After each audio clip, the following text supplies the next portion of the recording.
Ni faraja kubwa sana, na pengine nitumie nafasi hii fupi sana kukueleza mambo machache yaliyokuwepo hapa nyuma. Mheshimiwa Waziri Mkuu, umetembelea barabara ya mwendokasi, lakini sehemu kubwa ilikuwa ni kukagua na kuweza kuona athari zilizotokea tarehe 29 ya mwezi wa 10 2025. Mheshimiwa Waziri Mkuu, mimi kama mkuu wa mkoa wa Dar es Salaam na wenzangu tunakiri kwamba tarehe 29 ya mwezi wa 10 2025 zilitokea vurugu, yalitokea makundi ya kihalifu, yalitokea makundi kadhaa ambayo kwa asilimia kubwa kile ulichokiona ndio yalikuwa matokeo yake. Ipo miundombinu ya serikali iliyowashwa moto, ipo miundombinu ya watu binafsi iliyowashwa moto, wapo waliojeruhiwa, vipo vifo, wapo walionyang'anywa mitaji, yapo maduka yaliyobomolewa, zipo pia mpaka safe au ATM za benki ambazo zimebomolewa na kuibiwa fedha hizo. Mheshimiwa Waziri Mkuu, tumesikiliza hotuba ya Mheshimiwa Rais katika bunge akizindua shughuli za bunge. Mimi kama mkuu wa mkoa wa Dar es Salaam na wenzangu tumefuatilia kwa sehemu kubwa, na tunakuahidi mbele yako leo kwamba yale maelekezo yote aliyoyatoa tutafanyia kazi. Tutaendelea kuunganisha wana Dar es Salaam na tutaendelea kuhubiri dhana ya amani ambayo itakapovurugika kama ambavyo tuliona kidogo inakuwa ni janga na inakuwa ni jambo kubwa mno. Lakini pia Mheshimiwa Waziri Mkuu, tumesikiliza hotuba yako ukiwa unatoa neno la shukrani kwa waheshimiwa wabunge. Umeonyesha kwa dhati kabisa kwamba viongozi wa serikali na watumishi wa serikali ambao watakuwa wanatembea na petroli kuongeza chuki kati ya Watanzania na serikali yao, wewe utadili nao moja kwa moja. Mheshimiwa Waziri Mkuu, ni kweli kwamba wananchi yapo mambo ambayo wanachukia. Na mambo ambayo wanachukia, Mheshimiwa Waziri Mkuu, wengine huwa wanaweza kuyaongea na wengine huwa hawezi kuyaongea. Kwa mfano, Mheshimiwa Waziri Mkuu, serikali imetoa kipaumbele kwa makundi maalum ya wanawake, vijana pamoja na watu wenye ulemavu. Mwananchi anakwenda kwa ajili ya kupata mkopo, anazungushwa siku ya kwanza, anazungushwa siku ya pili, anaomba rushwa, mkopo nao hapati. Huyu mwananchi kwa ujumla lazima ataichukia serikali. Na maelekezo haya, Mheshimiwa Waziri Mkuu, yapo kwetu wenyewe kama viongozi wa serikali, kwamba sisi lazima tusimame kidete kuhakikisha Mtanzania huyu na mwana Dar es Salaam haichukii serikali kwa kukutana na kiongozi mwenye hofu ya Mungu na ambaye pia atashughulikia matatizo ya Tanzania na Dar es Salaam hawa pasipo rushwa wala bila majigambo. Hili naomba nikuthibitishie Mheshimiwa Waziri Mkuu kwamba mimi na wenzangu hapa Dar es Salaam lazima tujipange upya. Kama wapo Watanzania na Dar es Salaam wanaochukia serikali yao kwa sababu ya jambo hili la mikopo, na mimi kama mkuu wa mkoa chini ya Mheshimiwa Waziri wangu wa TAMISEMI lazima na mimi nitadili nao moja kwa moja ili kuhakikisha faraja kwa Watanzania hawa inarudi kama ilivyokuwa. Lakini jambo jingine, Mheshimiwa Waziri Mkuu, unakuta Mtanzania wa Dar es Salaam, Mheshimiwa Rais ameshatoa fedha kwa ajili ya miradi ya maji, lakini hapa Ubungo kwa mfano kila siku anaambiwa maji hamna, wakati inakuja kubwa na maji akiwa hamna. Huyu mwana Dar es Salaam lazima ataichukia serikali. Mimi naomba nikuthibitishie Mheshimiwa Waziri Mkuu kwamba kama wapo watu wanaochukia serikali kwa sababu ya huduma hizi za maji mbovu, nimekwisha ongea na Mheshimiwa Waziri wangu wa maji kwamba zile data tunazozizungumza kwenye vinywa vyetu kuhusu maji kwa wana Dar es Salaam ziwe ndio data halisi na watu waweze kupata maji. Nimemwambia Mheshimiwa Waziri, mimi najiandaa kwa miezi 3.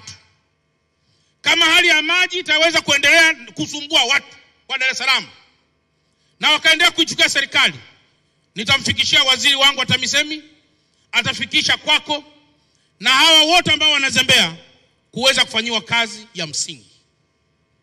Mheshimiwa Waziri Mkuu, kwenye mahospitali na sehemu zinginezo wapo watu pia wanalalamika sana.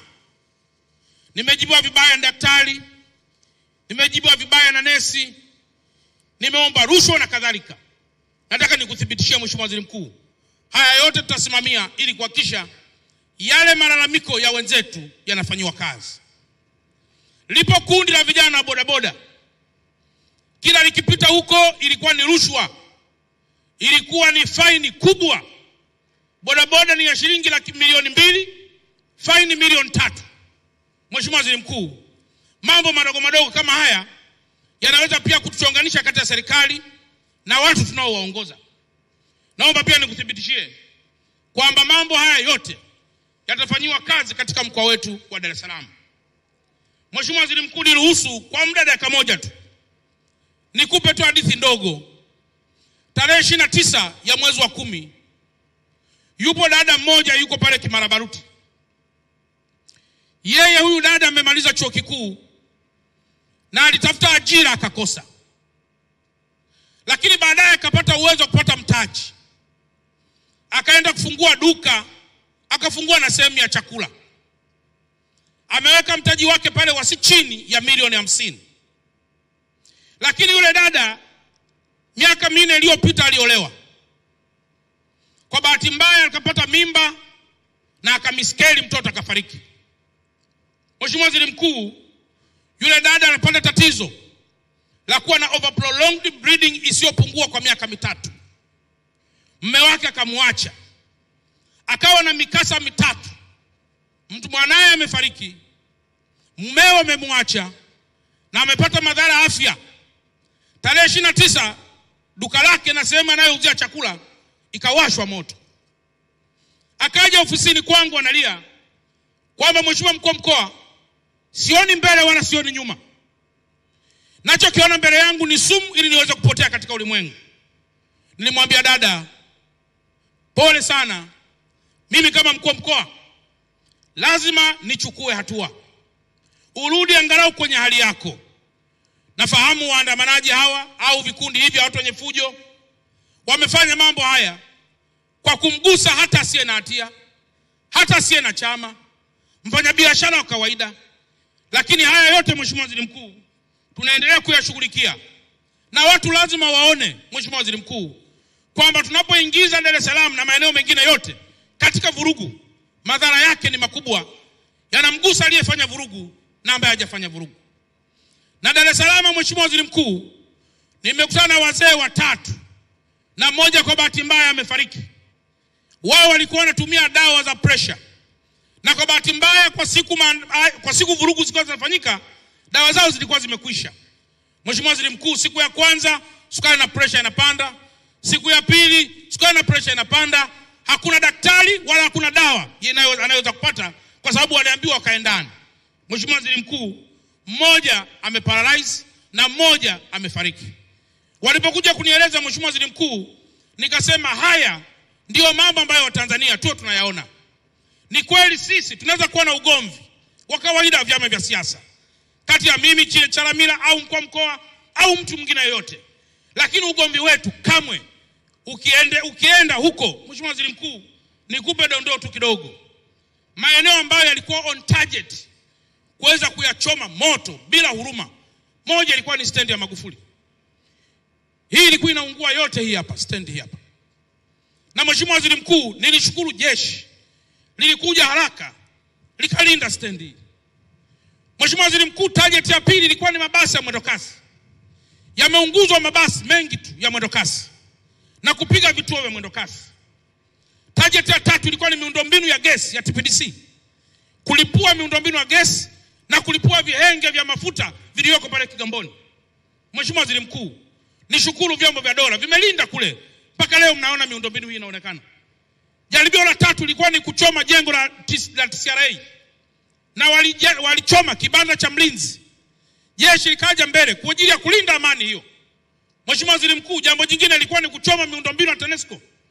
Ilikuwa kulipua hii gesi, kulipua hapa Ubungo pamoja na kulipua kule Kinyerezi. Mheshimiwa Waziri Mkuu, Leo hii miundombinu inayoonekana hapa ni kwa sababu vyombo vimefanya kazi. Kama tungesikiliza maneno na kurudi nyuma, very likely Dar es Salaam ingekuwa giza yote. Hospitali ingelikuwa hamna, umeme hamna, miundombinu ya maji hamna, na kila kitu hamna. Kwa hiyo mimi ninachoweza kusema hapa kwako Mheshimiwa Waziri Mkuu, kila mama aliyoko hapa na kila baba aliyoko hapa akamueleze mwanae madhara haya tunayoyafanya, madhara haya tunayoongea. Tugombane tunavyoweza kugombana, lakini kamwe tusiendelee kuichoma nchi yetu wenyewe. Tukilipua nchi hii, lazima na sisi tutakufa. Itakuwa ni kufanya fujo, kama vile kukata mti tukiwa kwenye tawi la mti hiyo. Mwisho wa siku maendeleo ya taifa letu yatarudi nyuma na adui atapenya katikati ili sisi tuweze kufeli katika maendeleo yetu. Mungu wa mbinguni atupe kibali. Tuendelee kusema na makundi mbalimbali ili kila mmoja awe balozi wa amani hii. Kila mmoja awe balozi wa maendeleo yanayofanyika katika taifa letu. Na mwisho, kila mmoja asikilize mawaidha ya viongozi wetu. Nilimsikiliza pia kiongozi wa dini ya Kiislamu. Alisema tuko tayari kukata vichwa. Mimi naomba nionye pia hapa, tusifike huko ndugu zangu viongozi wa dini. Tuwe ni watu tunaoadilisha, tunaokemea. Kamwe tusiweke petroli katika haya ambayo yanatokea na madhara yake akaja kwa makubwa. Jamhuri ya Muungano wa Tanzania. Baada ya kusema haya Mheshimiwa Waziri Mkuu, nimuombe Mheshimiwa Waziri wa TAMISEMI aje azungumze hapa na kukaribisha wewe Mheshimiwa Waziri Mkuu uweze kutupa maelekezo.